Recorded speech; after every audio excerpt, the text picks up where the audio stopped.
Olá, estamos começando o nosso programa Papos com Sustentabilidade. Eu sou Ligiane Alencar e hoje nós vamos bater um papo sobre fiscalização, sustentabilidade e meio ambiente, mobilidade, comunicação e educação. Na mesa conosco nós temos aqui o querido Paulo Pinho, que está candidato a deputado federal, a Tani Marim, que é professora da UFPA, assim como o Alan Rezende, empreendedor, e o Danilo Pires, jornalista. Então, para começar esse nosso bate-papo, eu vou dar aqui a vez às damas, vou pedir a Tani Marim para fazer uma breve apresentação. Obrigada. Bom, sou a Tani, sou professora do curso de Ciências Contábeis da UFPA, sou mestre em Desenvolvimento Sustentável e doutoranda em Controladoria e Contabilidade pela USP. Obrigada, Tani. Agora vou passar aqui para o Alan Rezende. Obrigado.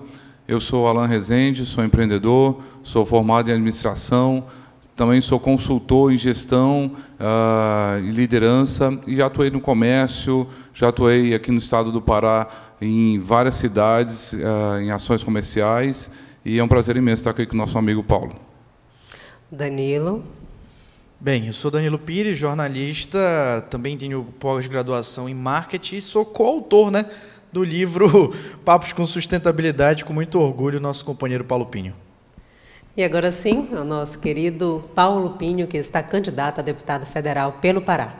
Muito obrigado, Ligiane, muito obrigado, Tani, muito obrigado, Alan, muito obrigado, Danilo. Sim, vamos começar ao contrário agora, Danilo. Está escrito isso e era um dos grandes prazeres, era conversar sobre sustentabilidade de uma maneira espontânea, de uma maneira leve, de uma maneira acessível. E é isso que nós estamos fazendo aqui, vamos lá. Certo, então, como todos nós já nos conhecemos e você que nos assiste também já conhece os nossos convidados e o que cada um faz, nós vamos continuar aqui na linha, de dar a primeira vez às damas que estão na mesa, assim como eu comecei falando. Vou passar agora. Tânia, você vai falar conosco um pouquinho hoje sobre fiscalização. Mas antes da gente entrar assim, verdadeiramente nesse assunto, eu peço para você falar um pouquinho sobre o trabalho que você realiza já direcionada para esse tipo de assunto, por favor. Certo. Bom, é um prazer estar aqui. Muito obrigada pelo convite.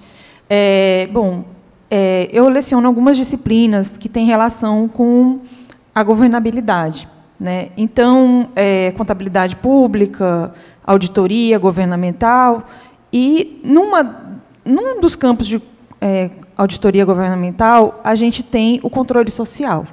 Então, eu ensino aos alunos, eu peço que eles sejam agentes de fiscalização. Certo?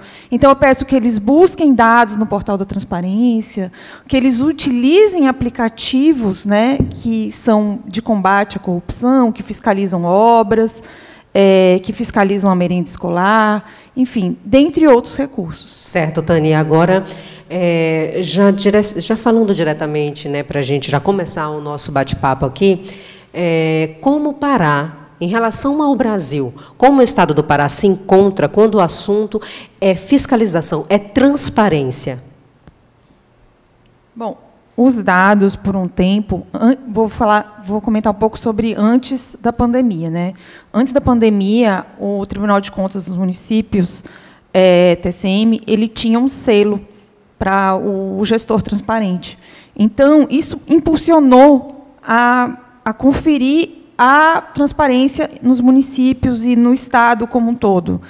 Porém, com a flexibilização da transparência, devido à ausência de licitações, durante o período pandêmico, a gente encontrou aí uma queda no nível de transparência, sabe? E isso hoje traz com que o Pará já não figure entre os estados mais transparentes, como acontecia antes. E durante quanto tempo você sabe mensurar assim que ele esteve mais ou menos na linha? E aí depois houve esse relaxamento durante a pandemia, mas anteriormente ele estava na linha ou ele estava somente ali caminhando do jeito no mínimo que deveria caminhar? Olha, logo que a lei de transparência entrou em vigor, demorou muito para que o Pará se colocasse na linha, vamos colocar assim, tá? Demorou aí, sei lá, 5, 8 anos. E aí ele ficou por um tempo, vamos supor, muito impulsionado por esse selo, uma proposta aí de melhoria de publicidade para a gestão municipais. e estadual também. Então, ficou aí por um tempo, eu diria que talvez 2, 3 anos, sabe? E aí depois, por conta da pandemia e o relaxamento das regras, caiu. Certo. Agora eu queria que você falasse, como você trabalha, no início você se apresentou, você ensina os seus alunos, né? Então, agora, para o público que nos assiste nesse momento, como cidadão, daqui a pouco nós vamos conversar aqui com o nosso candidato, que ele, diferentemente do cidadão, que vai fiscalizar de maneira espontânea, de maneira curiosa ali para, né, peraí, eu tenho um direito a voto, a democracia, então deixa eu também fiscalizar. Ele, diferentemente, ele tem obrigação. Mas aí o cidadão comum, como que ele pode fazer essa fiscalização? Ele tem, quais são os canais de acesso? Existem esses canais específicos? Sim, bom, no portal da transparência, né, falando dos recursos federais, né, a gente tem uma gama de serviços. Então, a gente pode consultar, por exemplo, passagens aéreas e saber como é que todos os servidores do Executivo Federal viajam, para onde eles viajam, como é que é gasto as despesas mesmo, com saúde, educação, todas as pastas também estão lá, né? As receitas, o que entra. Então, por exemplo, a gente pode consultar que a UFPA, por exemplo, ela tem receitas dela próprias, entendeu? E a gente pode questionar futuramente, o que é que aconteceu? Para onde vai? Para onde veio essa receita? Porque a UFPA alugou um imóvel. E aí, para onde foi parar essa receita? Tipo, um aluno que, de repente, está vendo que um prédio, não, olha, esse prédio está muito deteriorado, olha, está precisando melhorar o ar-condicionado, está precisando melhorar o local onde eu tenho acesso às aulas. O aluno pode ter acesso a essas informações para depois reivindicar. É o que está acontecendo. A UFPA, hoje, ela é superavitária. Ela gera mais receita do que ela gasta. Só que a gente não consegue verificar isso nas melhorias, nas benfeitorias. Muito porque o governo federal, essa receita da UFPA cai numa conta única do governo federal e fica retido. Então, a UFPA não consegue, ela própria, se beneficiar dos recursos que ela gera. Uma dúvida que eu tenho sobre esses portais da transparência é se a linguagem deles é um negócio que é acessível à população. Porque, assim, eu sou jornalista, não tenho formação na área de contabilidade, e, no geral, quando eu vou ver essas prestações de contas, eu tenho dificuldade de compreensão. E, com todo o respeito, com toda a humildade, eu tenho graduação, tenho pós-graduação e tenho dificuldade de compreensão. Imagina a população geral. Danilo, eu quero aproveitar e fazer uma pergunta para a Tânia. Tânia, de quando é a lei de transparência? Paulo, a LAI, salvo engano, ela fez 10 anos já. Então, eu acho que ela é de 2011, se eu não me engano, tá? Não estou bem certa. Já vai deixar mas vamos checar essa informação. Ela fez 10, eu sei que ela já completou 10 anos. Só que, assim, ela entrou, mas ela não começou a ser assim, não pegou. E respondendo ao Danilo, sim, Danilo, não são... Realmente, o portal da transparência está ali, mas talvez ele não seja tão intuitivo quanto a gente gostaria, sabe? E pensando nesse lado, Paulo, você, né, que está candidato a deputado federal pelo Estado, por todo o Estado do Pará, o que você teria, né, para a proposta, o que você poderia fazer para ajudar, qual é a sua ideia para melhorar tanto essa questão do entendimento, a questão do acesso, e também, olha só, segundo, né, a Tânia, o período onde houve uma maior transparência, uma maior prestação de contas, foi quando havia o selo aí do TCM, então, tipo, não fizeram por uma obrigação, mas talvez por, tipo, eu quero ter esse selo para mostrar que o meu município está bem. Então, será que há também, tipo, mais um pensamento próprio do que para a população, e você, como um futuro possível representante do povo, precisa melhorar essa questão? Jane, você fez uma primeira pergunta para a Tânia, e o Pará não está bem em relação à transparência. Segundo o portal brasileiro de dados abertos, o Pará está na 26ª posição entre os 27 estados da federação. Portanto, nós estamos muito mal. E aí o meu compromisso, inclusive é um dos pilares, é a fiscalização. Nossa campanha é didática também, ela é pedagógica, a partir do momento que eu sou professor.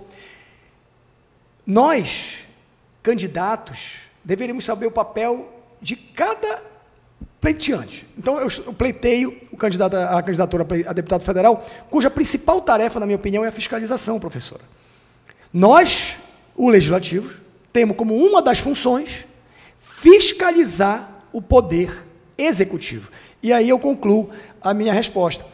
Jane, nós precisamos, como representantes, facilitar o acesso, motivar o acesso e melhorar a qualidade do acesso, para que pessoas comuns, como eu, que não entendo de contabilidade, como o Danilo, que é jornalista, não entende de contabilidade, e o Alan também, e qualquer um de nós, tenhamos como, de uma maneira resumida, e aí daqui a pouco a gente vai trocar uma ideia sobre comunicação, melhorar a comunicação desses portais, para que nós possamos melhor fiscalizar o nosso dinheiro.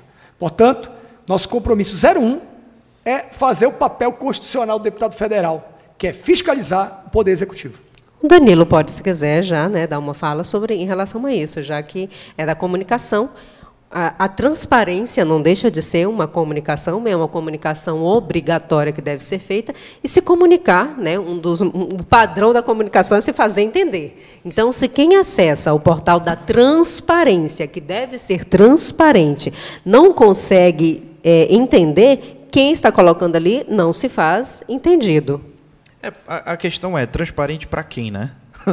Para quem entender, eu acho que esse que é o ponto que a gente precisa pensar, né? A gente fala muito de democratização da comunicação, que para mim é um negócio estranho, porque comunicação o que é? Eu falar, você me entender e a gente estabelecer aqui uma conversa. Democratizar é todo mundo entender, né? Então eu acho que já é um negócio que, sei lá, gera até um certo pleonasmo, né? E aproveitando aqui esse embalo, é uma pergunta que eu gostaria de fazer para o Paulo. O deputado federal ele exerce o mandato dele prioritariamente em Brasília. A gente elege candidatos para ficar em Brasília, para atender os nossos interesses. E como é que vai ser feita a comunicação com as pessoas, com você, quando você estiver lá? Porque eu elejo um candidato pelo Pará e eu não consigo me comunicar com ele para falar das minhas demandas daqui, muitas vezes. Danilo, eu te agradeço. Um dos grandes problemas da nossa democracia é esse. Todo agente público, politicamente eleito, ele tem direito a uma equipe para poder bem exercer o seu mandato. Ninguém faz nada sozinho. Então, no caso, eu me comprometo na minha equipe, que eu terei direito de assessores, a colocar pessoas que entendam de contabilidade, de transparência, de fiscalização. Eu me comprometo a colocar na minha equipe pessoas que entendam de comunicação. Para que os nossos eleitores, que vão ter acesso hoje à nossa candidatura, eles também tenham, através de uma comunicação, nós sabemos que hoje, daqui a pouquinho nós vamos aprofundar essa conversa, há papel fundamental das redes sociais, do marketing da comunicação, para que nós possamos nos comunicar. Então, nesse sentido, pode ter certeza que, com estrutura, nós melhoraremos a nossa comunicação. Quero até elogiar o Berna, elogiar o Márcio, o Fred, que fazem parte da nossa equipe, hoje, de campanha, mas nós sabemos que uma das obrigações, talvez a mais importante, de um representante público é se comunicar bem. E hoje, a pessoa nem lembra em quem votou, porque a pessoa some depois da eleição. Portanto, pode ter certeza que os trabalhos que nós vamos fazer a partir do nosso compromisso, e o primeiro é a fiscalização, é nos comunicar bem. Eu não sou um especialista em comunicação, portanto, temos que contratar a partir do DAS. O que acontece hoje, aí me permita só estender um pouquinho, para poder dizer como é que funciona a política hoje lá. Hoje estamos em campanha eleitoral, muitas pessoas têm compromisso assumido, olha, se você votar em mim, eu te dou um cargo, eu te dou uma vaga não sei aonde. Nem questionando a capacidade, a qualificação da pessoa. Com isso, você pode ter certeza, a gente está se candidatando, não é para fazer mais do mesmo. Nós vamos contratar gente que entenda de fiscalização, que entenda de comunicação, que entenda de política setorial. Paulo, e como o Danilo falou nessa importância da transparência da comunicação, eu, como administrador de empresa, também tenho pós em gestão e liderança, e também com consultoria. Nessa parte de consultoria, eu imagino que para um deputado também, essa parte de relatórios, de apresentar o que foi feito, o resultado, eu acho que isso é a melhor forma de transparência para a população, que é justamente um deputado apresentar ali a cada 6 meses ou a cada mês a atitude, o relatório do que foram as atitudes dele. Assim, o que você pensa, assim, também pegando esse gancho dessa transparência de comunicação, dessa viabilidade de um deputado, estando lá, executou o serviço, mostrar para a população, para os seus eleitores, que foi, não é nem promessa, foi o que foi executado. Exercer a transparência. Eu acho que é mais do que exercer a transparência, é prestar contas. Eu venho do magistério, eu sou professor. Então a professora sabe, no início do ano é que a gente planeja o ano inteiro o que vai acontecer. E depois tem os indicadores. O que o Alan está falando é sobre indicador de gestão. Eu me planejei, eu vou ter que checar. Então, como é que o aluno está indo? Como é que eu, no caso, professor, estou indo?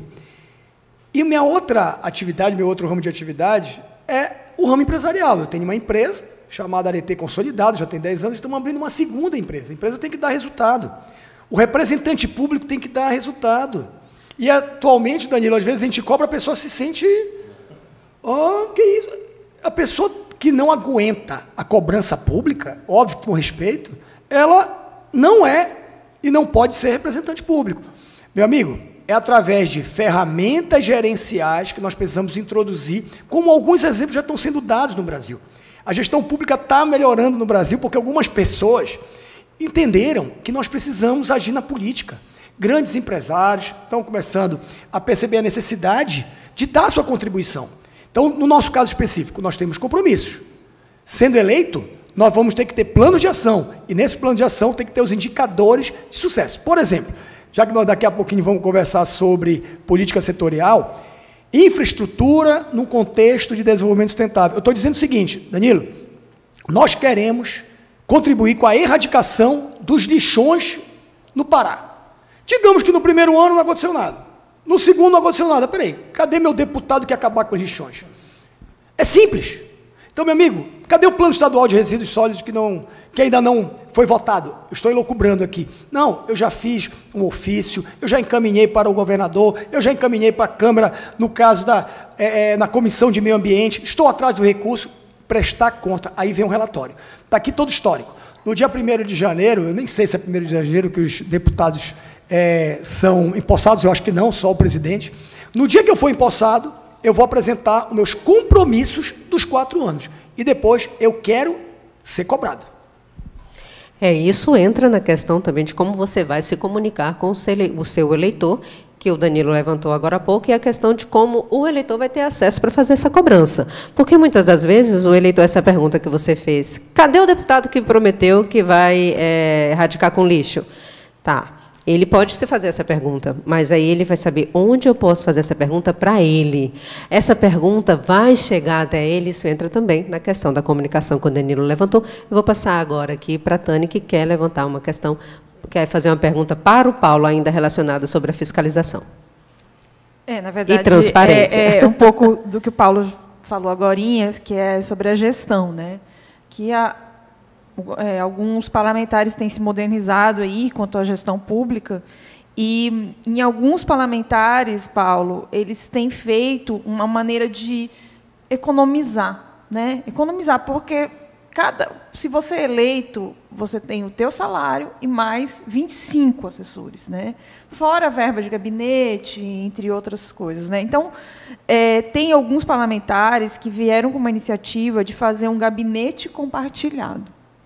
Então, com isso, eles conseguiram economizar, né, um bom percentual aí do recurso público. Eu gostaria de saber se você tem como interesse em compartilhar com algum outro parlamentar. Reduzir, né, a verba de gabinete, que, afinal de contas, sai do bolso do cidadão.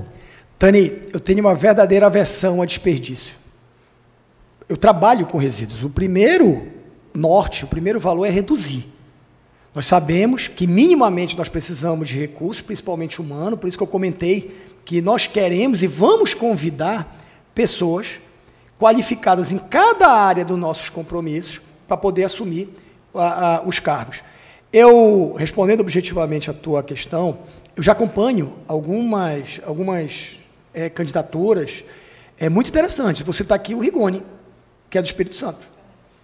Excelente, primeiro deputado cego do Brasil, está concorrendo à reeleição. Se eu votasse o Espírito Santo, eu votaria nele. E ele dá exemplo.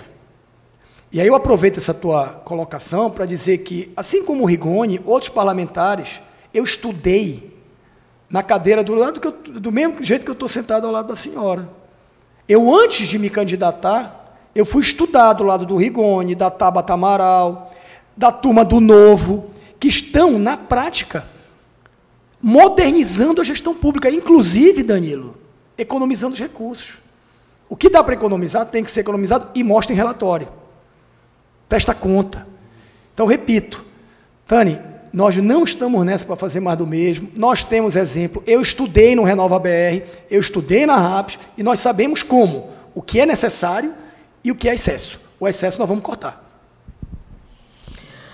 Bom, vou agradecer a Tani pela participação específica, né, sobre essa questão, sobre os esclarecimentos, sobre como anda a fiscalização, a transparência no Estado e a todos. E agora nós vamos mudar aqui um pouquinho a pauta, vamos mudar um pouquinho de assunto, vamos aqui falar sobre mobilidade. Aqui nós temos um representante, o Alan Rezende, que ele tem, né, autonomia para falar sobre isso, e justamente para mostrar para o nosso público a sua autonomia, eu quero que você comece falando sobre um pouquinho dos trabalhos que você realiza dentro desse assunto. Paulo, é muito legal estar com você, compartilhar esse momento aqui com você, esse bate-papo com nossos amigos aqui sobre sustentabilidade. E mobilidade tem tudo a ver com sustentabilidade. Eu atuei quase 8 anos aqui no estado do Pará, no comércio de bicicleta. A maior representação de mobilidade é a bike, né? Nós estamos falando de meio ambiente, nós estamos falando de um monte de coisa engajada nisso, de saúde, tem muita coisa envolvida, e é legal que a bike ela não tem idade, então ela vai, né, de criança ao mais velho, para a locomoção, para o trabalho, para a atividade física. E no estado do Pará, eu estive presente em várias cidades, em Tailândia, em Concórdia, em Breves, em Paragominas, Caranos, Carajás, e eu vi muitos exemplos de excelente atuação e gestão. Aqui em Belém, eu moro em Belém. Em Belém tem uma dificuldade muito grande, que o trânsito nosso é muito caótico, mas eu vi bons exemplos que vêm acontecendo no nosso estado. E é justamente isso que a gente quer levantar, né? Como está até aqui, para dar um parâmetro para o nosso candidato, para ele já se posicionar, para ele vislumbrar como está o estado do Pará quando o assunto é mobilidade. Quando a gente vai olhar para trânsito, assim, com a bicicleta engajada no trânsito, né, como meio de transporte, você tem muitas limitações de acesso, de segurança, nas vias, utilização, de educação dos próprios motoristas em relação ao ciclista, acesso para as pessoas, para os pedestres também. Então, na minha visão, assim, existe uma carência muito grande em todos os municípios. Nós temos mais de 140 municípios nesse estado, e eu conheço bastante mesmo o estado do Pará. Eu acho que existe uma forma de fazer melhorias com a participação da população, com a participação do poder privado.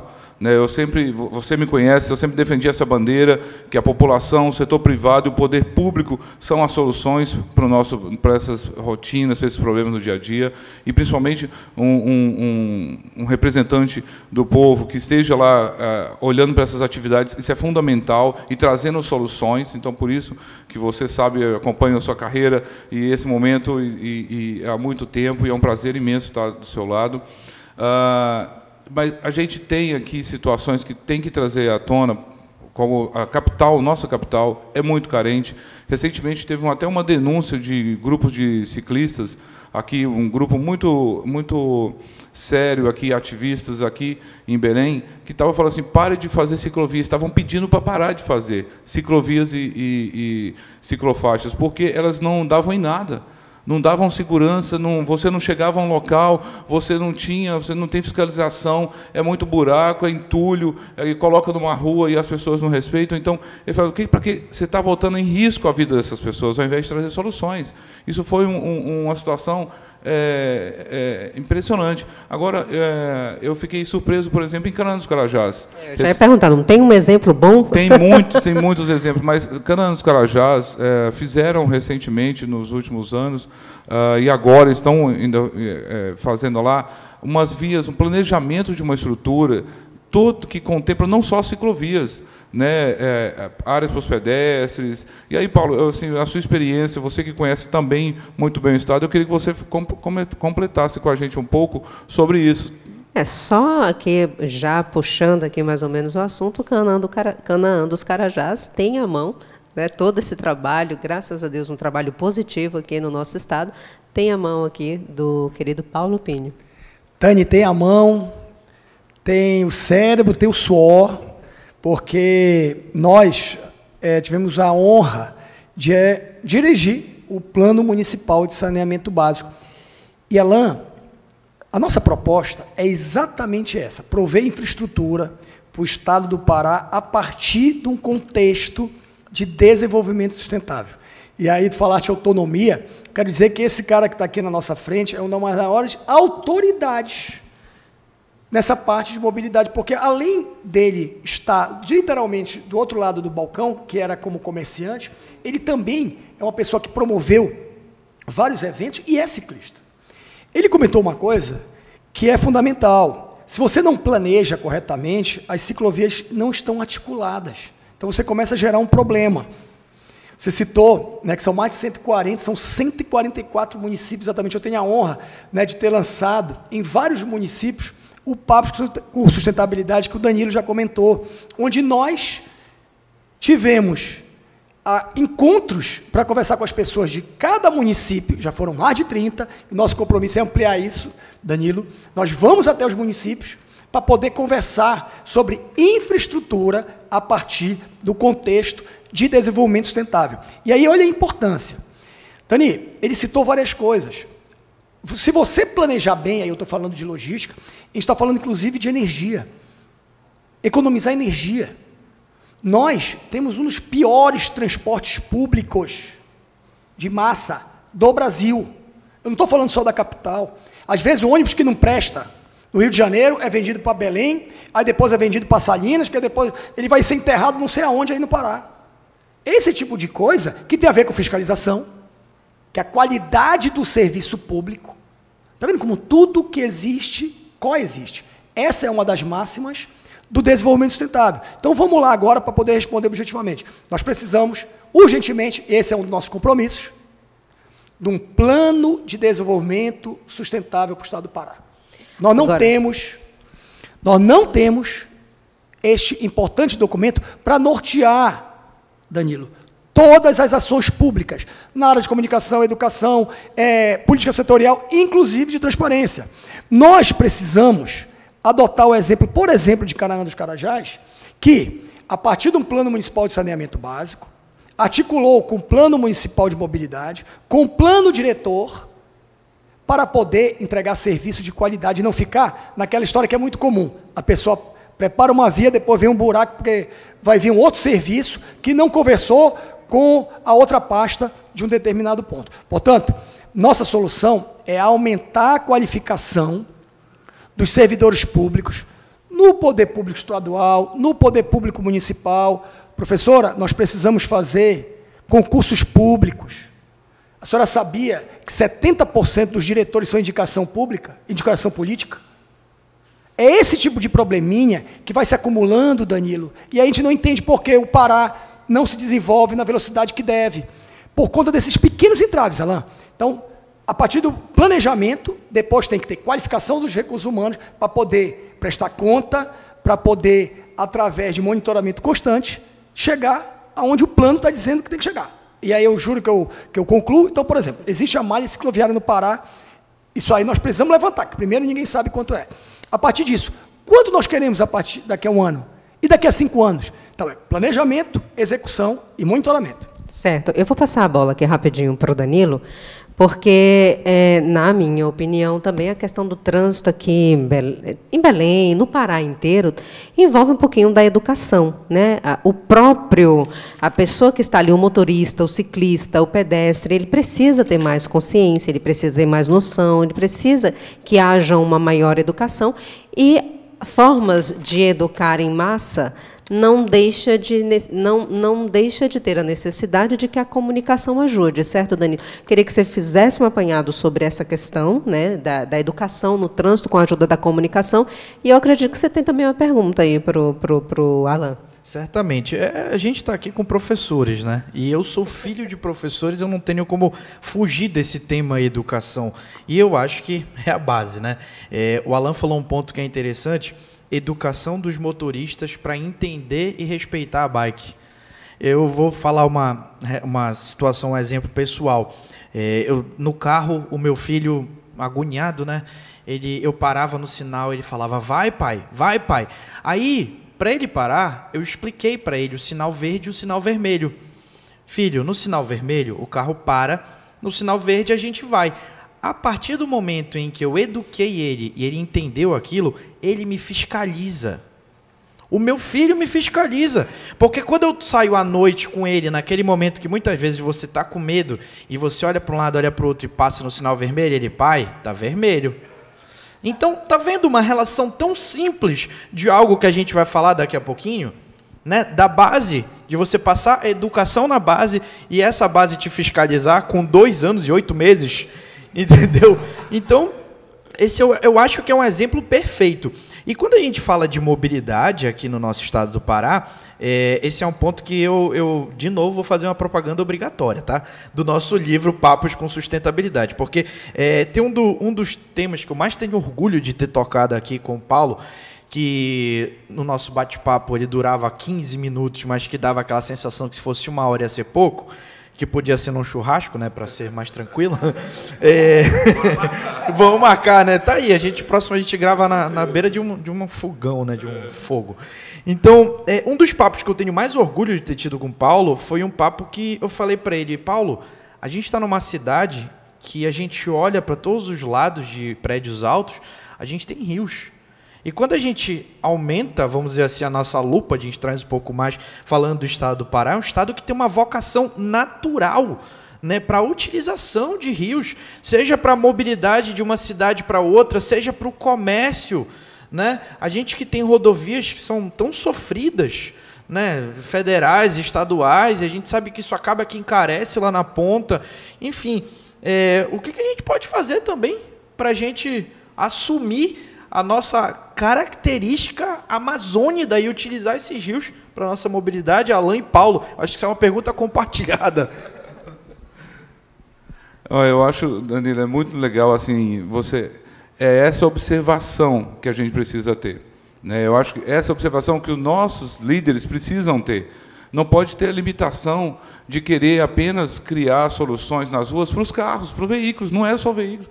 Você tem rios que cercam essa cidade linda aqui. Você tem rios que chegam em outras cidades, cada uma mais bonita que a outra, que tem uma estrutura, que tem escoamento de produção. Nós temos a FUA, né? A FUA é só rio, a mobilidade ali. Incrível. E aí você tem grandes exemplos, você tem exemplos de soluções fora, em outros municípios, em outros países, que utilizam muito isso. Eu acho assim que esse pode ser feito. Precisa ter, e está aqui no livro de vocês falam aqui, muito bacana, Danilo, você e o Paulo, vocês colocam, até marquei aqui, que é justamente planejamento urbano. Essa é a frase.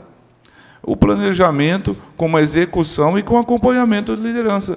Quantos, no dia a dia, nossa rotina de trabalhar e de fazer, não só aqui, como qualquer interior, qualquer cidade que você vá, você observa lá obras que são feitas em vias públicas.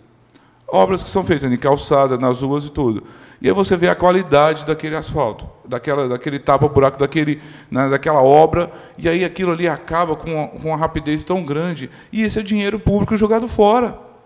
Como é que não tem um gestor que está ali na prefeitura, no governo, que está vistoriando aquela obra? Como é que você pode permitir que uma empresa que você contratou para fazer a sinalização de faixa nas ruas cometa uma abertura, erra o ângulo no final daquela rua e deixa mais estreito, ou deixa errado, ou deixa incompleto?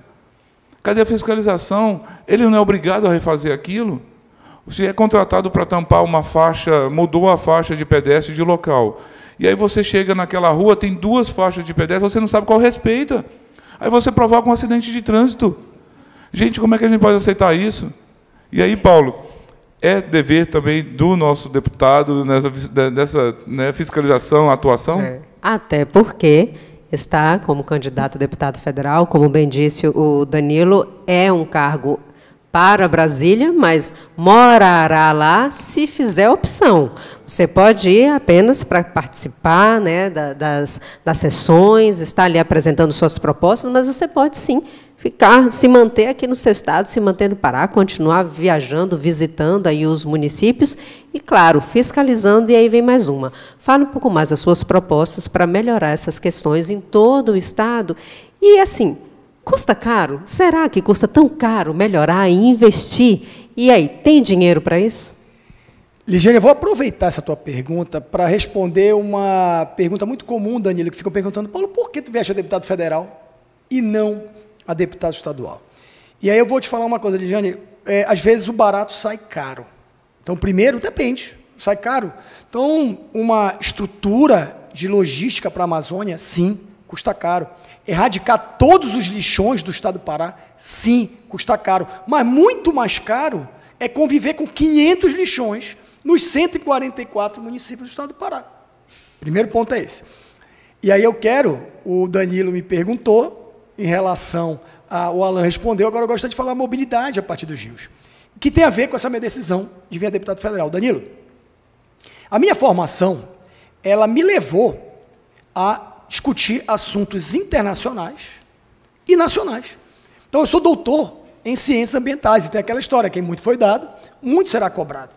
Eu quero e posso contribuir para uma agenda ambiental que transforme a Amazônia na grande referência de um novo modelo de desenvolvimento do Brasil e do Brasil para o mundo. Claro que nós podemos isso, por que não? Temos pessoas, temos os recursos, está faltando a liderança. Por isso que nós estamos colocando nosso nome para deputado federal. Então, meu amigo, essa discussão sobre um grande plano de logística para a Amazônia, eu já vou falar de rios, que é o maior potencial hidrológico do mundo, é que deveria partir, Alan, a partir de um plano de desenvolvimento sustentável. Qual é a Amazônia que nós queremos? Para quem? Com os 30 milhões de amazônidas vão viver do quê? E aí eu vou contar uma historinha, né, já que o nosso amigo Alan está abrilhantando aqui a nossa mesa. Em 1956, foi criado o Grupo de Estudo para a Indústria Automobilística. Adivinha quem convidaram? O dono da Volkswagen, o dono da Ford na época, e os seus representantes, óbvio, para dar conselho para o governo brasileiro, para aumentar a indústria automobilística no Brasil. Sabe qual foi uma das primeiras opiniões, conselhos, Danilo? Vamos acabar com todas as ferrovias no Brasil. É por isso o déficit. Então, para viabilizar a indústria automobilística, vamos eliminar, por exemplo, a Belém-Bragança. E nós sabemos das consequências disso até hoje. Então, nada é por acaso, por isso, pessoal. Eu, por muito tempo, fiquei afastado de política. Só que eu vi que a omissão tem um preço. Eu estou pagando esse preço também em péssimos serviços, em atrasos, inclusive em retrocessos. Pois bem, nós precisamos acabar com essa vergonha que é isenção fiscal para a indústria automobilística. Um dia eu estava conversando com o Alan e ele estava comentando que nós não temos o mesmo tratamento para a indústria, para a produção de bicicletas. 72% do preço de uma bicicleta é imposto. 72%. Bicicleta importada, 35% de IPI. Você pergunta se tem campanha de redução de IPI de bicicleta. Não tem, gente. E aí, lembrando... Tem do Way, né? Tem do Way, mas não tem na bicicleta. Não tem estímulo nenhum para a bicicleta. Então, vamos lá. Será que nós estamos no caminho certo, Danilo? No caminho da sustentabilidade, dando incentivo para o automóvel. Agora, jet ski. Não paga mais imposto quem quiser ter jet ski no Brasil. Então, pessoal, é por isso que eu estou me candidatando. É para poder colocar uma voz qualificada. Eu estou falando qualificada, não é sem falta modéstia, é porque a minha formação é essa. Nós sabemos a direção que nós devemos seguir. Só que está seguindo ao contrário. Inclusive, pela baixa capacidade dos nossos representantes, que não se qualificam antes de enfrentar os desafios que são gigantes. O desafio do século XXI, Alan, é o desafio de nós conciliarmos preservação do meio ambiente com o desenvolvimento econômico, que significa qualidade de vida. Nós temos que acabar com essa dicotomia. Ou eu preservo, professora, que muitos querem colocar, ou eu desenvolvo. Aí estão fazendo isso com a nossa Amazônia agora, batendo recorde de matamento. Não é nesse caminho. A Amazônia, ela pode ser, sim, lugar para pasto, lugar para gerenciamento e manejo florestal, só que ela também deve, sim, respeitar a vocação dela. E aí, finalizando a pergunta, nós devemos aproveitar nossos rios, ser a maior potência de biotecnologia do mundo. Então, tudo pode, nós temos mais de 5 milhões de quilômetros quadrados. Agora, sem planejamento, sem fiscalização, fica terra sem lei. Inclusive, quem quiser votar em mim, saiba que não é desenvolvimento a todo custo. Nós somos um dos representantes que está colocando a importância do meio ambiente como indutor do desenvolvimento. E não ao contrário, a floresta não é a nossa inimiga a ser vencida, a ser destruída. Dito isso, Danilo, tu sabia que nós não temos logística reversa do vidro?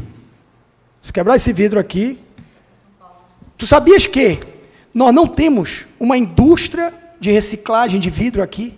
E o pior, como alegam, professora, que a logística é difícil, e é disso que a gente está falando, de aproveitar nossos rios, de aproveitar a cabotagem, nós, como representantes do Amigos Belém, entramos no Ministério Público para solicitar providências para o início da logística reversa, para as indústrias que produzem vidro e embalagens, cumpram a sua responsabilidade, que está no Plano Nacional de Resíduos Sólidos, e venham buscar os seus resíduos. Sabe como? Se nós tivéssemos coleta seletiva, coletar e transportar para Belém, por exemplo, e, por cabotagem, por navegação de cabotagem, então não precisa ser só rio, chegar em Pernambuco. Para onde estão indo as nossas garrafas? Para onde estão indo nossos vidros? É por isso que eu estou candidato a deputado federal. Certo. Agora, Alan, então, em resumo, ainda só para a gente finalizar aqui a questão da mobilidade, em resumo, mobilidade em todo o estado do Pará, temos exemplos bons, como citou o Canaã, que tem aqui, né, logicamente, um trabalho realizado pelo Paulo Pinho. Em resumo, a mobilidade ainda, em todo o estado do Pará ainda é ruim, ainda precisa melhorar, e aí, depois que ele der a opinião dele, você já entra. Então, tem solução? Na minha visão, sim. A nossa mobilidade aqui, não só nas vias de veículos, mas também com todo esse acesso à população, pedestre, é muito carente, precisa de muito trabalho. A única forma é um planejamento urbano, nas cidades, para o Estado, com as lideranças, com o estudo muito bem implantado. Eu acho que está na hora, por exemplo, de Belém, aqui, né, representando na Amazônia, ser a capital de um grande encontro sobre mobilidade. Eu acho que fica essa proposta também de promover aqui, de sentar, porque o nosso trânsito aqui é totalmente diferente do município de São Paulo, do estado de São Paulo, do estado de Minas Gerais, do Sul. Então, aqui a gente tem nossas características, nós temos nossa região. Tem que ser feito um estudo aqui que viabilize, que impacte justamente a população aqui, principalmente no estado do Pará. Mas eu tenho um ponto ainda falando sobre essa questão que você colocou sobre controle e desperdício. A indústria da bicicleta, a gente tem, não é só a parte de criar, de produzir bicicletas para preservar o meio ambiente, para ajudar a população. Aqui no Brasil, nenhuma das fábricas de bicicleta, dão orientações para você fazer descarte da caixa de papelão da bicicleta. Você tem 5 fábricas em Manaus, aqui na Amazônia. 5 fábricas em Manaus. Aqui no Pará não tem nenhuma. Você tem mais não sei quantas fábricas no estado de São Paulo, nos outros estados, e nenhuma vem ali a orientação do que você fazer com aquela caixa de papelão. E aí as lojas de bicicletas vendem aquela quantidade de bicicleta, né, principalmente agora na pandemia, houve um boom. E para onde vai esse papelão? Para onde vai esse descarte? Acho que o Danilo também pode até fazer um pequeno comentário aí, porque volta de novo na questão da comunicação, porque está escrito lá, você está comunicando. Educação. Se você está comunicando, você está educando, você está ensinando o que fazer, né, Danilo? Isso que você falou dessa política reversa, Paulinho, é justamente o que traz essa obrigatoriedade do fabricante, até mesmo de uma bicicleta, ter consciência daquele descarte, daquele papelão e da orientação. E aí fica justamente para você falar sobre isso. Eu, daqui a pouquinho, vou falar com o Danilo, né, e a gente vai voltar a esse ponto. Alan, nós não podemos, eu como professor, não falar da hierarquia em relação à prioridade dos agentes de trânsito. Nós precisamos, primeiro, pensar no pedestre, segundo, no ciclista, terceiro, no transporte de massa e, finalmente, Danilo, nós chegarmos no transporte privado. Eu não tenho nada contra o transporte privado, eu tenho carro. O problema todo é que existe uma hierarquia onde todo mundo ganharia. Se produziria menos contaminantes, o trânsito não seria caótico. Então, o primeiro ponto é esse que eu gostaria de falar sobre hierarquia. Outro motivo que me fez levar a entrar na política é que, no meu escritório, eu penso políticas públicas, eu elaboro projetos, Danilo, só que não sai do papel. Eu participei da elaboração do Plano Diretor de Transportes Urbanos em 1996. Agora, professora, que estão saindo as primeiras ações, depois de 26 anos. Então, é para dar velocidade também, para dar dinamismo. Eu quero emprestar minha energia no que eu acredito que seja útil para a maioria das pessoas. E aí, finalmente, em relação ao que você falou. Vocês sabiam que o Nordeste ultrapassou a região Norte nos indicadores socioambientais? Em outras palavras, nós hoje, a região Norte, a região amazônica, que é a região mais rica em termos de minério, em termos hidrológicos do mundo, é a região mais pobre do Brasil, em termos sociais e ambientais. O meu compromisso, Alan, e aí eu concluo minha fala, tem a ver de novo com essa decisão de vir para deputado federal, é trabalhar na articulação da bancada de todos os estados do Norte, para que nós possamos, em pautas de interesse da região amazônica, nós possamos trazer mais fundos, trazer mais recursos para a nossa região. Danilo, foi exatamente isso que fez a região Nordeste. Eles trabalham em bloco. São 9 estados funcionando como um. Aí o que acontece? Tem mais peso na hora da definição do orçamento. Está faltando liderança comprometida com a Amazônia, comprometida com o desenvolvimento sustentável no estado do Pará. Ok, então, como a gente está falando muito, né, sobre... Alan, muito obrigada pelo seu posicionamento, suas explicações, esclarecimentos, né, e perguntas também aqui, porque esse bate-papo, gente, é lógico que o candidato trouxe, né, nós estamos aqui com amigos do candidato, que eles têm autoridades, que eles têm conhecimento, são pessoas técnicas sobre esses assuntos, com os quais o candidato já vem conversando, até para estar preparado para poder realizar suas propostas, está preparado para fazer um bom trabalho sendo eleito. Então, ele está aqui conversando com pessoas técnicas para ele ter conhecimento firme para poder agir em favor da população nessas áreas, né? Futuramente, iremos falar sobre outros assuntos, mas se o assunto da mobilidade a gente já ficou encerrado, a gente pode passar, já que está se falando muito na questão de meio ambiente, a gente pode passar aqui para saneamento e meio ambiente, pode ser? Gostaria de colocar uma pergunta, Sim. Puxando o gancho do Alan, quando ele disse sobre fiscalização, né, que está fazendo lá a ciclovia, tem que fiscalizar. Eu concordo. E, assim, só que eu penso que a gestão, claro que ela tem que fiscalizar, não sou contra a fiscalização de maneira alguma, mas carece da gestão pública, controles internos dela mesma. Entendeu? Exemplo, há uns 7 ou 8 anos atrás, eu estive com um gestor daqui do governo do Estado, da parte de lixo. E aí ele me disse assim, professoras, chega uma nota fiscal da empresa que faz a coleta, né, de lixo, de tantos milhões, tantos... Sim, mas e aí? Como é que vocês sabem que são tantas mil toneladas? Não sei. Como assim não sei? Aí eu virei para ele assim, meu querido, veja bem, o caminhão tinha que chegar no lixão, tinha que entrar numa balança daquelas rodoviárias. Tirou o lixão de lá, descarregou, despejou, pesa de novo o caminhão e a diferença, e assim vai. Não existe isso. Gente, eu fiquei abismada quando ele falou, não existe isso. Eu falei, sim, se não existe, meu querido, o cara pode colocar qualquer valor ali e vocês vão pagar. É isso que acontece. Eu falei assim, meu Deus. Tá, aí ficou por aí mesmo. Aí eu fiquei, agora que a gente retomou, e o Paulo é especialista nesse assunto, eu queria saber, Paulo, você conhece se agora houve algum avanço nesse controle, ou na falta desse controle, eu diria, né? Professor, eu vou juntar as duas respostas. Os nossos principais compromissos são o lixão zero, e aí você pode até acesso na nossa página, é o Pará sanear e também o banho limpo. Tem a ver com as suas perguntas. Professora, nós regredimos. Piorou. Professora, não é por um acaso que nós chegamos onde nós chegamos.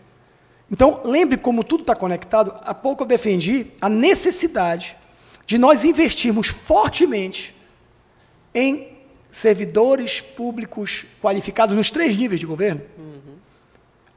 Alain, esse teu pleito que é justo, ele é um pleito que depende do funcionalismo público municipal, do gestor municipal. E se nós não tivermos gente qualificada, se nós não tivermos gente que tenha autonomia, que ele tenha independência do prefeito de plantão, para poder fiscalizar o prefeito enquanto servidor, meu amigo, ele começa enfim, dizer, não, como é que eu posso fiscalizar o meu prefeito, questionar alguma coisa, se ele pode me despedir, se eu sou indicação política? Então, claramente, repito, a nossa campanha é uma campanha também pedagógica. Nós temos um trabalho gigante para melhorar a nossa cidadania, para melhorar a nossa educação, para melhorar a nossa saúde pública. Isso parte, sim, da melhoria, da qualificação da gestão pública no Brasil. Seja o cara eleito, seja o funcionário público, que tem que ter o mínimo de garantia que ele não vai ser despedido se ele fiscalizar que ele tem que fiscalizar. Então, professora, espero ter lhe respondido. E aí, finalizando, a minha área de conhecimento, eu sou mestre em engenharia urbana, portanto, tem tudo a ver com o que a gente está conversando, mas doutor na área de ciências públicas, na área de meio ambiente, na área de resíduos sólidos.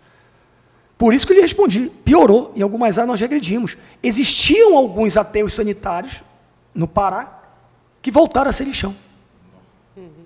Que tal? Não é por um acaso, pode ter certeza, que nós estamos com o título de região mais pobre do Brasil. O dinheiro tem, e aí voltando a uma colocação tua, só que ele está sendo muito mal administrado.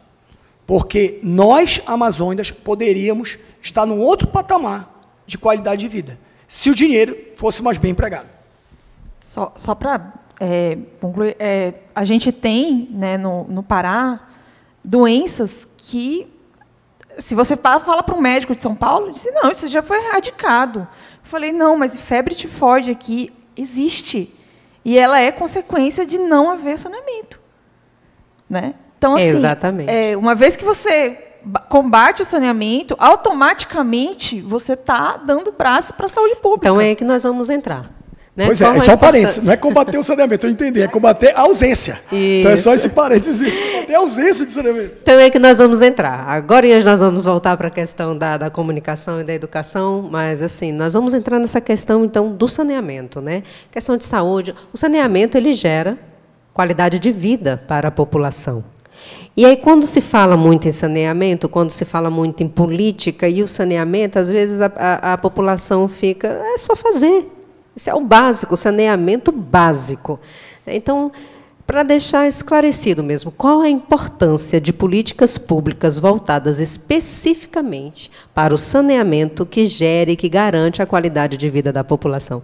Ligiane, existe um dado que para cada real investido em saneamento, a gente economiza 5 na ponta lá na saúde. Então, esse dado fala por si. São 4 as principais linhas, os principais pilares de saneamento. Primeiro, já falamos várias vezes aqui, resíduos sólidos. O segundo, abastecimento de água. E se eu uso a água, eu tenho que tratar essa água. E aí, é um dos piores indicadores nossos. O Pará coleta menos de 15% do seu esgoto e trata menos de 5%. É por isso que nós temos doenças da época medieval ainda aqui no Pará. Porque são doenças relacionadas à precariedade do nosso saneamento. E, finalmente, drenagem. Portanto, é o nosso dever de casa 01. Nós precisamos, urgentemente, investir em saneamento básico e educação básica. Certo. Então, falando sobre a questão de saneamento e saúde, a gente não pode deixar de comentar sobre o lixo. Vou dar um pequeno exemplo. Eu sou do interior do estado e, antes de vir morar aqui em Belém, quando eu vinha visitar, eu me deparava com lixos o tempo todo nas ruas. Então, algumas pessoas, né, não, é a população que joga, a população que não tem educação suficiente, é o poder público municipal que não manda os carros de lixo recolher.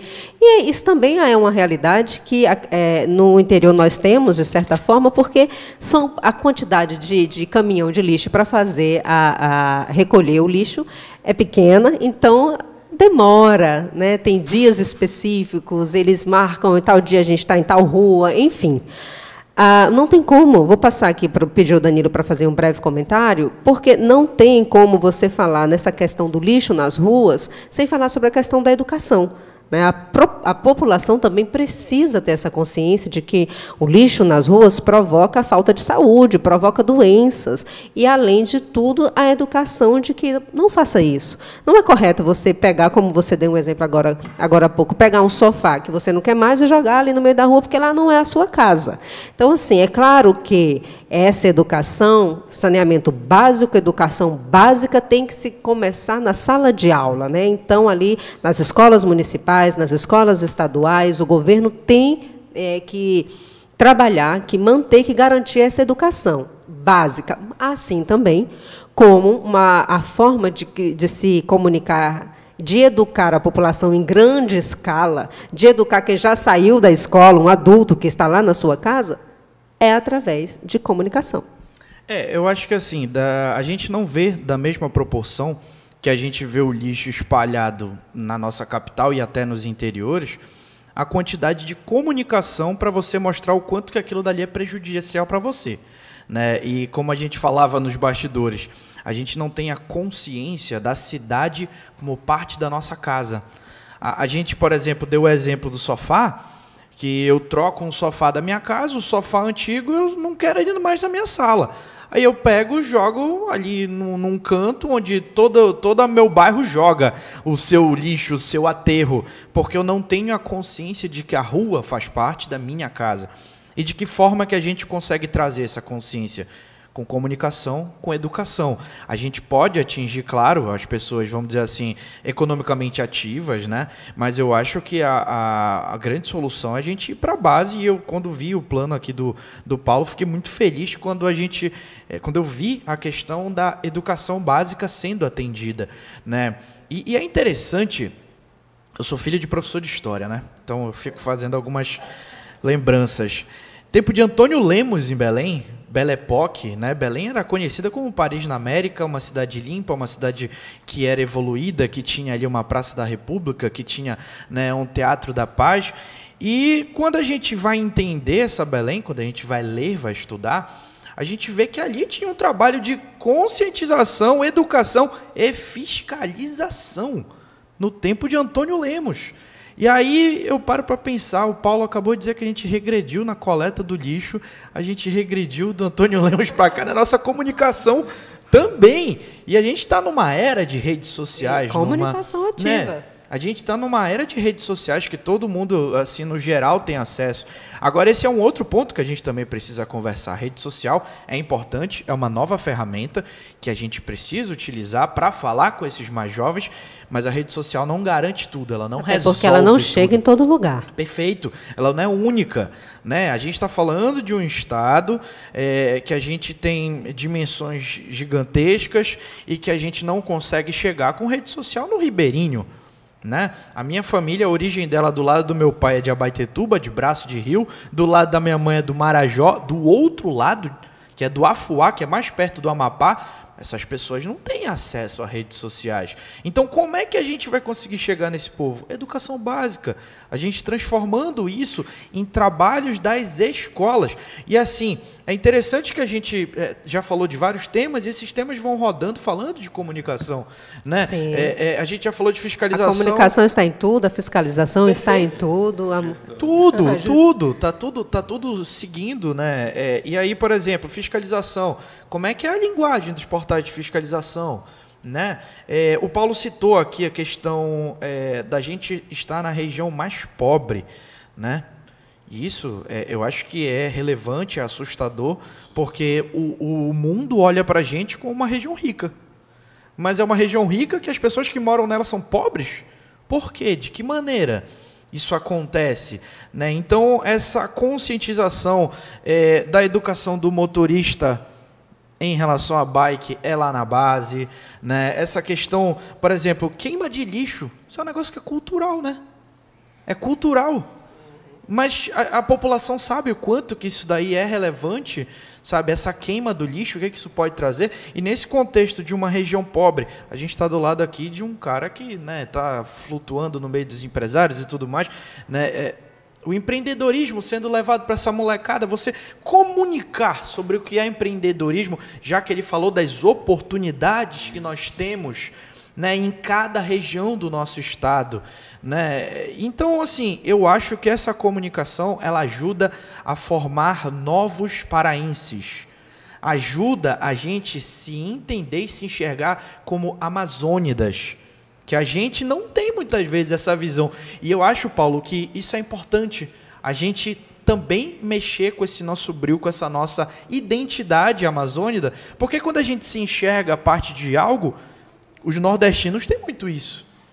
Quando você se enxerga parte daquele meio, que a rua é minha casa, que o rio é a minha casa. Isso aqui no Pará usa-se muito como frases de efeito. Exato, mas na vida ali não tem, né? Quando eu não desperdiço, jogo meu lixo de qualquer maneira, eu acho que isso é uma noção de pertencimento e que a comunicação na base ela é fundamental. Por isso que, repito, quando eu vi isso aqui no teu plano, eu fiquei muito feliz. Danilo, primeiro eu quero te dizer que eu sou filho também de professores. Beijo para minha mãe, beijo para o meu pai. E adorei a maneira como tu começaste, Lidiane, porque antigamente tinha muito isso. O interiorano chegava em Belém com uma expectativa, né, Lidiane? Aí quando via aquela lixaiada toda, eu digo, é isso? Pois é. Então, infelizmente, por isso que eu reafirmo, nós em alguns indicadores, professora, reforço, estamos regredindo. Eu já tinha comentado isso no nosso programa, Danilo, lixo vem do latim, lix, que significa cinzas. Então, sim, uma das formas de você tratar o lixo é queimando, só que tem consequências. Aí que é o grande debate. Nós não precisamos repetir erros, Danilo. E aí, perfeito que você comentou, toda a tua exposição. E aí eu quero comentar o seguinte em relação a uma outra proposta que está totalmente ligada a tudo que nós conversamos aqui. Eu já tinha até convidado, e eu quero te convidar no ar aqui, Alan, para reforçar, porque todo mundo ficou chocado com a sujeira nos nossos balneários, seja Salina, seja o Marajó, seja os nossos igarapés. Nós temos uma proposta, Danilo, específica para isso. E aí remete a, precisamos de planejamento, precisamos reforçar o aparato local, que é municipal, de fiscalização do território. Então, o que nós vimos em Salinas é uma verdadeira aula do que não fazer, desrespeito em relação à poluição sonora, desrespeito em relação ao lixo. E aí, sim, precisamos de educação básica lá na ponta, precisamos de comunicação, mas precisamos também de punição.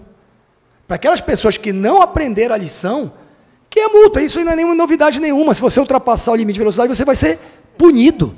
Se você, antigamente, professora, a senhora lembra, todo mundo quando colocaram, e aí voltando ao papo, olha como a gente roda, em relação à mobilidade. Quando veio a lei em relação ao cinto de segurança, é um absurdo, eu nunca usei isso, nunca vou usar. As pessoas hoje automatizaram isso. Qual é o caminho? Sim, todo mundo tem que ter acesso à educação básica de qualidade. 01. Infelizmente, 80% da nossa população não tem direito a isso. A gente acaba comprometendo, Alan, e eu quero te ouvir um pouquinho sobre isso, do futuro da pessoa. Como é que eu quero que a pessoa seja empreendedora se ela não aprendeu lá atrás o básico? Se ela não aprendeu a matemática, se não aprendeu a conviver com o outro, se não aprendeu a ser. Porque para isso que nós queremos uma educação emancipatória. Que é isso que nós buscamos aqui também, professora.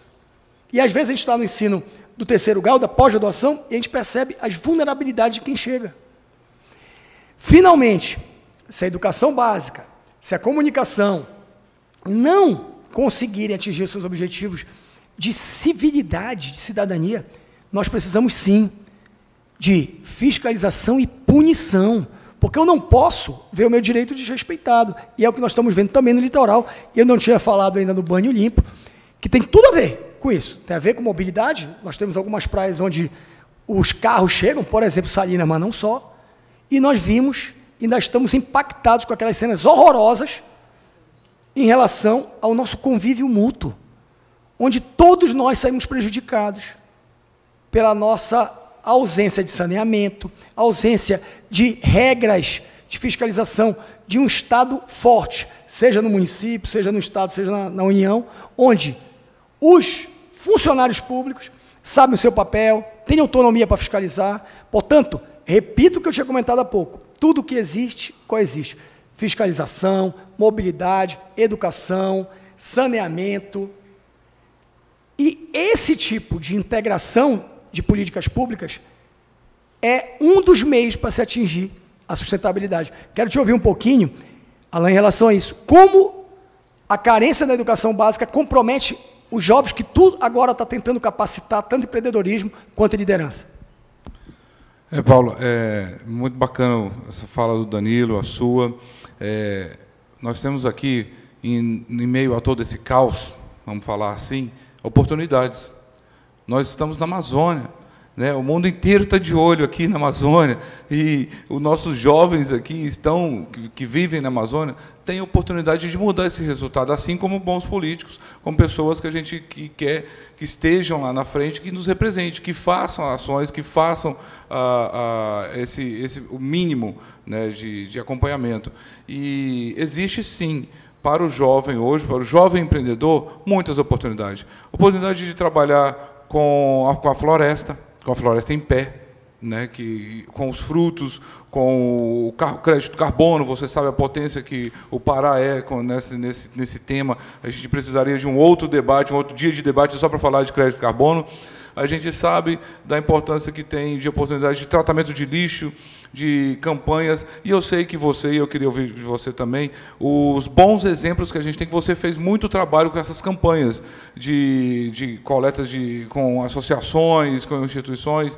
Eu vejo que tem muitos bons exemplos que acontecem aqui no Estado, que aí você pode trazer isso para a gente, para ver como é que você vai conseguir fortalecer essas boas ações, em transformar isso para ser replicado lá em Afuá, para ser replicado em breves. A gente falou de Salinas, do lixo das praias de Salinas. Eu estive agora em julho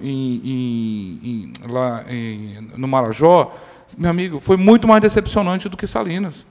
Era uma praia linda que eu adorava visitar. Eu cheguei lá, a população que estava lá, o que se tornou aquilo, isso não foi para as redes sociais, não chegou. Vocês não viram, a gente só viu a foto de Salinas. Mas a gente tem bons exemplos, Conceição do Araguaia, você vê que tem uma praia ali que é super bem cuidada, você vê regiões. Então, o nosso estado é muito grande, né? Nós estamos falando 1.000 quilômetros daqui, mas tem bons exemplos. E aí você, com a sua experiência, né, o que pode falar para a gente nisso aí? Danilo, eu estou acompanhando as redes sociais desse rapaz, eu estou com uma inveja, porque ele está rodando a Amazônia inteira. Aí eu fico olhando, poxa, uma pena que ele não estava na Cicló, mas ainda bem que o meu amigo está rodando aí e vai poder levar o conhecimento, a capacitação dele para muita gente. E aí, meu cara, eu vou te falar uma coisa. Tu citaste, o Amigos de Belém é uma associação que até hoje nós somos voluntários, estou falando de bons exemplos, que é totalmente dependente de uma boa comunicação. Eu quero voltar a falar contigo, Danilo, sobre isso. Instituto Olachastre, que eu faço parte do conselho técnico, incrível o trabalho deles, exemplos tem, assim como no interior do Estado. Nós precisamos fazer o seguinte, que esse que é um dos objetivos meus, para tentar contribuir sendo eleito, dar escala ao que eu já faço nesses outros lugares. Eu me lembro que eu estava lendo a biografia do Obama. Ele tinha algo parecido, já que tu me provocaste, com o ativismo social do Amigos de Belém. Aí ele percebeu o seguinte, se ele quisesse dar escala ao que ele fazia, ele tinha que entrar para a política. Não é uma decisão fácil. Nós aqui estamos fora, né, principalmente da vida partidária, que é uma exigência para estar na vida eleitoral, mas é necessário. Nós precisamos, não existe salvador da pátria, não existe a pessoa iluminada, mas nós precisamos de muitas pessoas. Aí eu aproveito, me permita, Ligiane, esse apelo, para que os jovens entendam que uma atitude empreendedora é entrar para a política. Seja se candidatando, seja apoiando um candidato, seja se envolvendo em causas públicas. Até para sair, novas opções.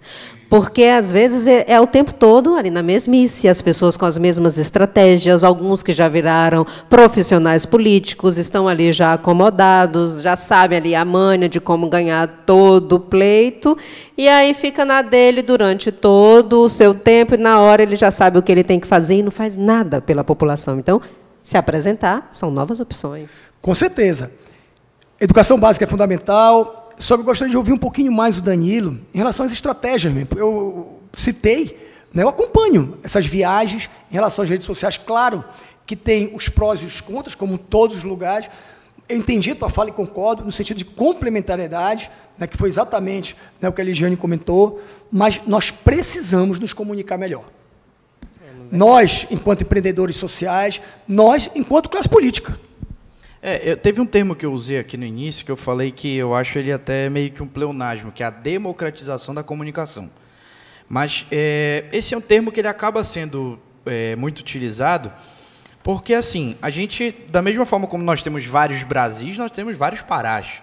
Né? A gente tem um Pará da região metropolitana que a gente tem um acesso a redes sociais e até algumas cidades que são grandes polos, como Santarém, Tucuruí, Marabá, Parauapebas e por aí vai. Mas a gente também tem setores do nosso estado que a gente sabe que a comunicação não chega de fato. Então, essa é uma preocupação real que ela precisa se ter. E quando você tem uma preocupação com o ser humano, e não em simplesmente fazer algo para, teoricamente, prestar contas, eu vou dizer, não, mas está aqui minha rede social. Eu estou mandando isso aqui para todo mundo. E quando a gente fala, como está no teu projeto de educação básica, a gente está falando disso está na escola. E a escola ela é uma obrigatoriedade até para o pai colocar a criança ali. Então, isso é uma forma de você fazer chegar aquela criança àquela educação. E ali, essa comunicação, a gente está lidando com uma mente completamente fresca, sem aqueles julgamentos prévios. Né? Então, por isso que eu acho que a base é exatamente essa. É você se comunicar com essas crianças. E, a partir disso, a gente começa a criar cidadãos políticos, cidadãos empreendedores, né? Cidadãos que vão saber fiscalizar. Perfeito, fiscalizadores. Né? Então, para mim, a base é exatamente essa comunicação com essa cidadãos que vão saber se comunicar, se fazer entender. Exatamente. Eu acho que é exatamente isso. Porque tem esse aspecto também da pessoa ter uma gama de conhecimento e chegar na hora ela não saber repassar isso. Né? Esse é um ponto que eu acho que é relevante. E dentro disso, a gente tem assuntos que, como o Paulo falou já várias vezes, existem e coexistem. A gente tem temas e que eles estão conversando entre si. Não é? O empreendedorismo vai fazer com que o cara se preocupe, por exemplo, com a condição que o político está dando para ele também, né? Para o gerenciamento da empresa dele, que ele vai estar empregando pessoas, e ele vai fiscalizar também. Então, é uma coisa que vai levando a outra. Né? Não só nos temas, mas vamos falar aqui sobre... É impossível falar da política e não se falar da população, das pessoas. E é exatamente isso também. Os temas, uns se envolvem no outro, mas as pessoas também. Né? O empreendedor, ele fala para a dona de casa. O comunicador, ele fala também para a empresária. O estudante, ele fala com um funcionário público. Então, as pessoas se comunicam e o político não pode estar distante disso. O político ele não pode só falar com o público durante a campanha, enquanto ele quer mostrar as suas propostas. O político ele tem que coexistir. Primeiro, ele é um cidadão antes de ser um político. Ele é uma pessoa. Então ele se relaciona com os outros, ele se comunica, ele trabalha em prol. Então é todo um relacionamento. Agora a questão que a gente também precisa voltar, já que a gente está falando de algo que está se apresentando como novo, é que tudo do jeito como está agora é conveniente. Né? A mobilidade da forma como está agora é conveniente, a fiscalização da forma como está é conveniente, a comunicação e educação da forma como está é conveniente, e essa barreira precisa ser quebrada. Dando seguimento, então, aqui à fala do Danilo, a questão da educação básica, da comunicação, para que o Pará inteiro se sinta realmente acolhido, abraçado e envolvido em todas essas questões que nós já falamos aqui. Porque, realmente, só que uma questão, essa que o Pará, nós tivemos, alguns anos atrás, né, nós vamos entrar nesse detalhe, algumas regiões do estado querendo meio que, né, se desligar da região mãe, porque não se sentia tão abraçado. Então, sobre essas questões, né, queria que você colocasse agora esse abraço, esse envolvimento, essa acolhida para toda a população, que é claro que a gente sabe que o Pará ele é um continente, né, não é tão fácil, mas existem possibilidades. Com certeza. Vamos pensar num casamento. Se está bem, a pessoa quer continuar. Se ela não está bem, ela quer separar. É simples assim. E para a vida em cidadania, para a vida pacífica, se o serviço público estivesse chegando, se a infraestrutura, que nós conversamos muito sobre isso, estiver chegando, você pode ter certeza que vai haver uma pacificação em relação a isso. Só que, na minha opinião, é obrigação do líder público saber escolher prioridades. E, para mim, está muito claro que nós precisamos eleger como prioridade educação básica e saneamento básico. Só essas duas esferas, essas duas políticas setoriais, garantiriam, professora, emprego a curto prazo, desenvolvimento digno para a nossa população a curto prazo. Então, é isso que a gente veio aqui defender. Sabemos que tem várias outras pautas que nós não tocamos aqui. Só que lembrando que um legislador, ele também é um representante, voltando a falar do caráter pedagógico da nossa candidatura. O primeiro é fiscalizar, segundo é legislar, o terceiro é representar. É óbvio que a minha legislação, as minhas proposituras vão estar muito ligadas à parte de saneamento, à parte de educação, porque existem e devem existir outras pessoas para tratarem outras pautas. Eu quero ser o seu representante para melhorar a qualidade de vida da população paraense nos aspectos de educação e no aspecto de desenvolvimento sustentável, que é uma grande bandeira, é um grande guarda-chuva, tanto é que nós conversamos hoje sobre mobilidade, sobre saneamento, sobre energia. Tudo isso tem a ver com desenvolvimento sustentável. Nós, sim, progredimos em algumas áreas, regredimos em outras áreas, e aí eu aproveito, se eu posso, se você me permitir, agradecer a esse bate-papo maravilhoso. Quero agradecer ao Danilo, ao Alain, professora querida, obrigado por a senhora estar aqui, professora Tani, e reiterar o nosso compromisso de continuar trabalhando após as eleições, inclusive comunicando, inclusive debatendo. Nosso número é 5511. Aqui você pode achar muito mais informações na nossa página www.paulopinhossustentável.com.br, inclusive nas nossas redes sociais, Paulo Maurício Pinho, tanto no Face quanto no Insta. Temos nossas bandeiras muito claras, muito seguras, que é fruto não só da minha trajetória, na minha capacitação técnica, mas também na minha capacitação política. Muito tem se falado agora nesse rios de dinheiro que vão se gastar nas eleições, que é o fundo eleitoral. Eu defendo que parte do fundo eleitoral ele seja investido na qualificação das pessoas que pretendem ser representantes públicos. Então, imagina o que eu fiz ser uma obrigação do Estado. Ah, você quer ser vereador? Vai estudar. Ah, você quer ser deputado estadual? Vai estudar. Paulo, por que você quer ser deputado federal? Porque eu sei o que o deputado federal tem que fazer e eu estudei. Então, o Brasil, sim, tem solução e ele passa pela valorização de cada ser humano e, para isso, todos temos que ter oportunidades iguais. Educação básica, saneamento básico para todos. Paulo Pinho, 5511. Vamos junto! Bom, gente, nós vamos ficando por aqui, né, com Papos com Sustentabilidade. Quero agradecer, né, a Tani, querida professora Tani, ao Alain Rezende, ao colega de profissão Danilo Pires e, claro, também aqui ao candidato a deputado federal pelo Pará, Paulo Pinho, que está se colocando à disposição, claro, com técnica, com autonomia, com conhecimento, para representar todo o povo do nosso estado, e aqui você pode conhecer um pouquinho mais sobre suas ideias, os seus projetos, suas propostas, e lógico, né, se você prestar bastante atenção, e eu sei que hoje o nosso público é um público bastante interessado, você vai conhecer a pessoa, né, Paulo Pinho, porque esse aqui não é um político, não está aqui apenas se apresentando como alguém que quer alcançar uma cadeira lá na Câmara Federal, mas aqui ele mostrou, sim, as suas propostas, suas ideias, mas ele mostrou a pessoa Paulo Pinho. Espero que você tenha gostado e, quem sabe, até a próxima.